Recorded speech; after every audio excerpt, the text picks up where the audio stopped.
welcome back to my YouTube channel. So today I'm going to be talking about the FujiFilm X100VI and my experience of using it after 1,000 shots taken on it.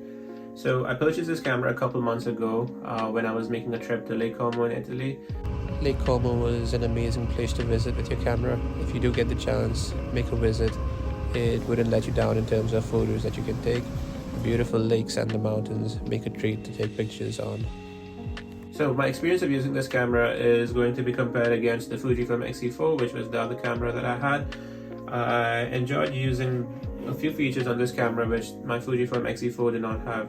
So one of the features was the ND filter. So in Lake Como in Italy, when the sun was out on the lake, when I was taking pictures on there, the ND filter came in really handy because I was able to use the camera at the f2 and f4 focal lengths. Another feature that I really enjoyed was using the flash. I was able to create a few retro photographs using the flash because the Fujifilm X4 did not have one. My favorite feature on the camera would be the optical viewfinder, because I've used electronic viewfinders in the past and I never really enjoyed using them. I've used them on my Canon camera and then I've used them on my Fujifilm X4, but the optical viewfinder on the X100VI was a joy to use. I also enjoyed the form factor of this camera.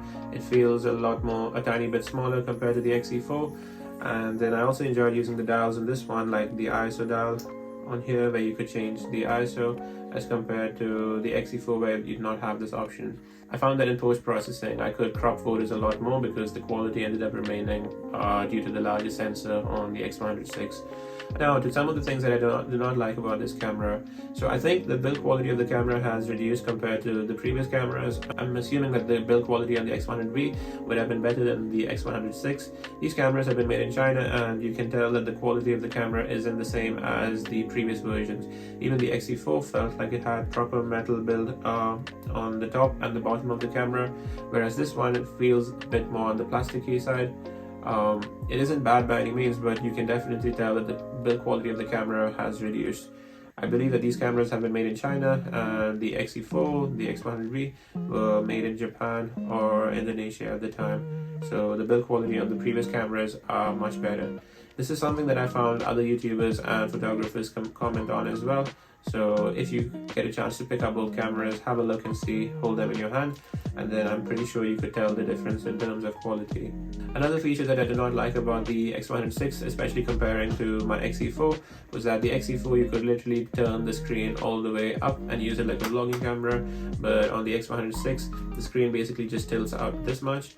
From what I've seen online, you can technically tilt the screen a bit more compared to the X100V, but on the X4 you could use the screen pop up just like this, and then you could basically use this as a vlogging camera.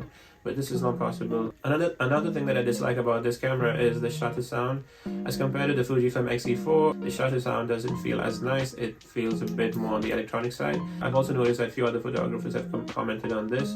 This is something that makes the camera a lot more fun to use when you have a good shutter sound, but I feel like the shutter sound on the X100VI doesn't sound as good as compared to some of the other cameras that I have tried out. Another thing that I do not like about this camera is the price of this camera.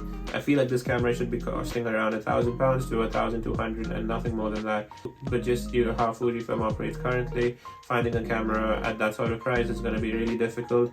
All in all, to sum up, I would say that this camera has been really fun to use. I enjoyed editing the photographs that I've taken on this camera, but what I feel is that you do have a better alternative in terms of buying the Fujifilm X4 even in 2025.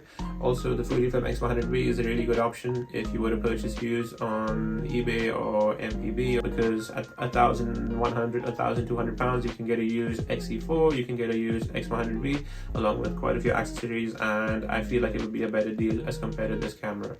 So thank you so much for watching this video, guys, and leave a like and comment on this video if you have any questions about this camera, and I'll try to get back to you.